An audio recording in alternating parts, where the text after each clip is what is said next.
नमस्कार। सोयाबीन में अभी तक हम खरपतवारों और कीड़ों की वजह से परेशान थे, लेकिन पिछले 2-3 साल में सोयाबीन की फसल में बीमारियां भी आने लगी हैं। वैसे सोयाबीन में कई बीमारियां आती हैं, लेकिन पिछले 2-3 सालों में हम देख रहे हैं कि सोयाबीन में मेनली जो राइजोक्टोनिया बीमारी है वो ज़्यादा आती है।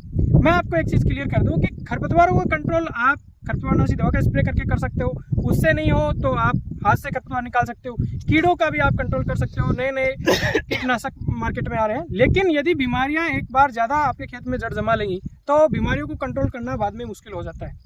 और पहले तो बीमारियां नहीं आती थी, अब ज़्यादा सोयाबीन में क्यों बीमारियां आने लगी, तो आज इस वीडियो रिपोर्ट में हम बात करेंगे कि सोयाबीन में शुरुआती समय में कौन सी बीमारी ज़्यादा परेशान करती है और इन बीमारियों के अभी ज़्यादा आने की वजह के लिए हम लोग कितने जिम्मेदार हैं। किसान भाइयों, शुरुआत में जब आपकी सोयाबीन छोटी होती है तो मेनली देखा जा रहा है कि राइजोक्टोनिया जो बीमारी आती है उसकी ज़्यादा समस्या आती है।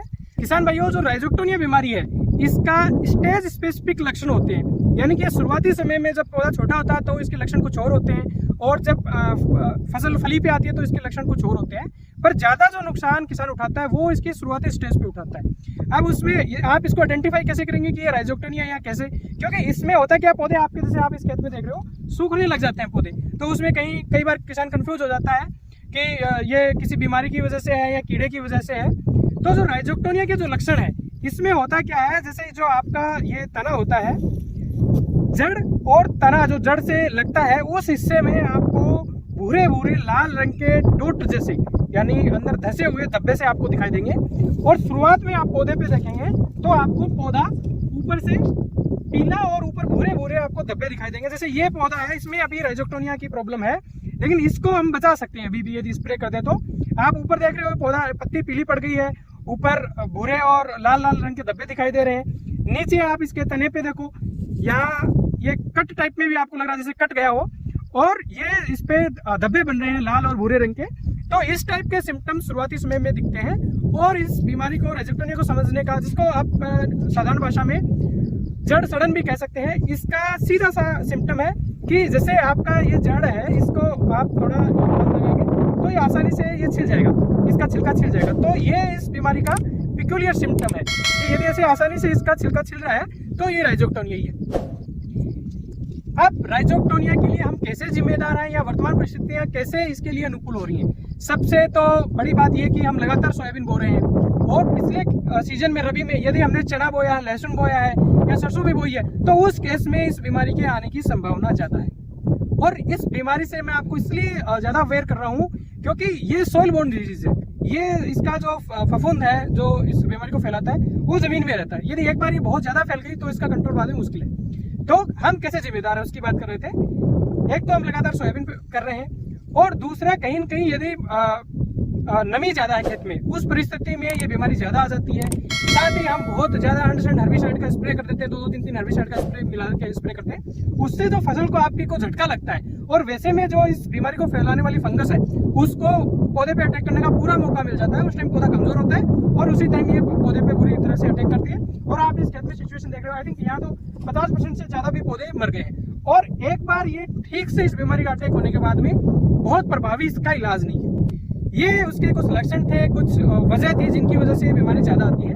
अब यदि इसके इलाज की हम बात करें तो एक तो जहाँ तक हो सके हम लगातार, ये नहीं कि रबी में चना ले लिया, लहसुन ले लिया और अभी सोयाबीन ले लिया, और संभव हो सके तो हम ये क्रम तोड़े, रबी में हम गेहूं वगैरह पे जाएं, इस सीजन में अपन दूसरी फसलों पे, मक्का पे, धान पे, जवार पे, ऊँट पे आए, संभव हो तो। पर कई बार परिस्थितियाँ ऐसी बनती है जिसमें अपन ऐसा नहीं कर पाते, तो उस केस में क्या करें। एक और जरूरी बात, जैसे ये खेत है, ये पर्टिकुलरली JS 9560 का है। JS 9560 इस बीमारी के लिए बहुत ज्यादा ससेप्टेबल है, इसमें बहुत ज्यादा ये बीमारी आती है, नई वाली वेराइटियों में इतनी नहीं आती है। तो JS 9560 को भी हम धीरे धीरे छोड़ दें। अब यदि JS 9560 भी बोनी है, सोयाबीन ही बोनी है, तो हमें बीज उपचार जरूर करना चाहिए। बीज उपचार पे मैंने नए मॉलिक्यूल कौन कौन से अवेलेबल है, किससे करना चाहिए, उस पर मैंने वीडियो बना रखा, आप उसको देख सकते हो। लेकिन फफूंदीनाशक से बीज उपचारित कर दिया, इसकी ये कोई गारंटी नहीं है कि पूरे सीजन में बीमारी नहीं आएगी। बीज उपचार करोगे तो करीब आपके 20 दिन तक इस बीमारी से बीज उपचार आपको प्रोटेक्शन देगा, जब आप सही तरीके से, सही केमिकल से बीज उपचारित करते हो। अब यदि स्टैंडिंग क्रॉप में, खड़ी फसल में इस टाइप की फसल है, उस समय बीमारी आती है तो आपको फफूंदीनाशक के स्प्रे पे जाना चाहिए। उसमें आप जैसे सिंपल आप कार्बेंडाजिम का स्प्रे कर सकते हो, या आप टेबुकोनाजोल बहुत अच्छा मॉलिक्यूल है उसका कर सकते हो, पायरोक्लोस्ट्रोबिन का कर सकते हो, और ये कुछ मॉलिक्यूल आपको जो दिख रहे हैं इनका आप स्प्रे, जो मिक्सर नए मॉलिक्यूल है फफूंदीनाशक है, उनका भी आप स्प्रे कर सकते हो।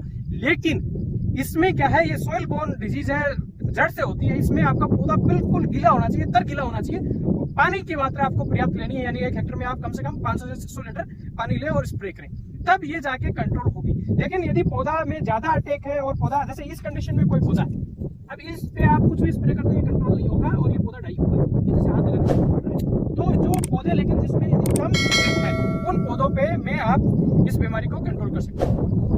एक, आगे से बुआई के पहले आपको आपकी जमीन को उपचारित करना है। वो किससे करना है? आपको ट्राइकोडर्मा लेना है, गोबर की खाद में मिला के 3 किलो ट्राइकोडर्मा प्रति हेक्टेयर के हिसाब से आप अपने खेत में फेंक दे, वो बुआई के पहले। वो रबी में भी आप कर सकते हो, इस सीजन में कर सकते हो, दोनों में करें तो और बेहतर है।